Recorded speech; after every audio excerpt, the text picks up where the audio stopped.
Like, yes, he's having a game, but that's really important where you can have a game scoring. Next thing you know, you get two guys on you and have the courage to give the ball up and trust your teammates. You know, that's such an important part of his game. And 26 and 12, 5 boards, 2 blocks, and Nikola, the 35, 17, 12, 6 steals and 2 blocks. Those guys just were incredible in the second half. Do I like the fact that we didn't play at all in the first half? No. But I'm really proud with our guys having the courage to not let go and just go, all right, let's get ready for Miami. We stayed with it. We stayed with it.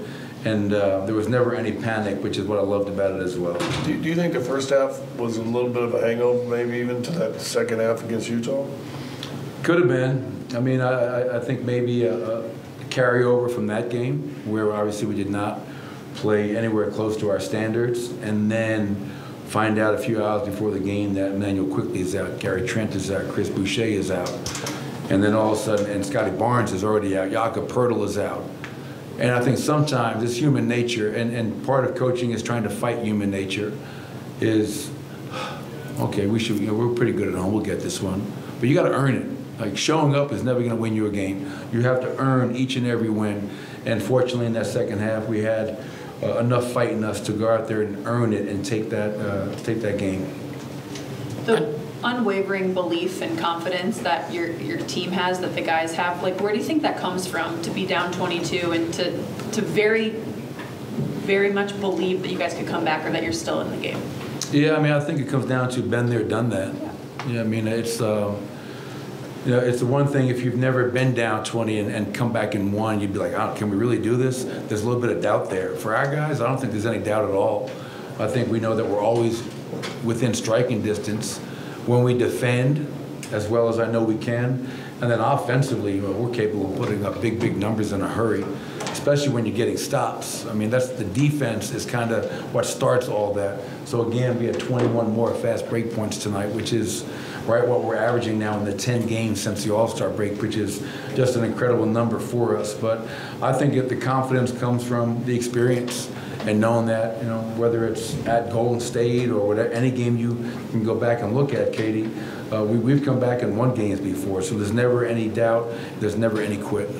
In the first half, when you said there obviously wasn't much going, to still have that interior connection, that high-low between Jokic and AG, what does that say about their connection, that that find is kind of always there no matter how much everything else is kind of struggling?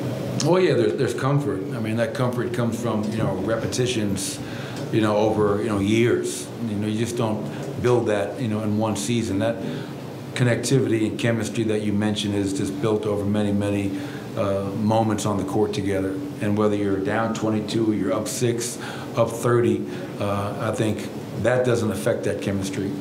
And the confidence that each of those two has in each other and everybody else in the court. I mean, I think those 2 passes that Jamal made, I mean, the KCP 3 was huge. The Michael Porter 3 was huge. And, that I'm really proud of that, because that shows that our guys, no matter what's going on, they continue to trust in each other. And that's such an important, intangible trait to have. Do you feel that trust is different than what it's been maybe last year or previous years with Jamal? I wouldn't say different, but, you look what he did in the finals, man. He averaged 21, 10, and 6. And I think he put on the biggest stage in the world for the NBA. He showed that I can kill you with scoring, I can kill you with playmaking, and I can also guard and rebound. So I can affect the game across the board. But so I think it's part of it's Jamal just.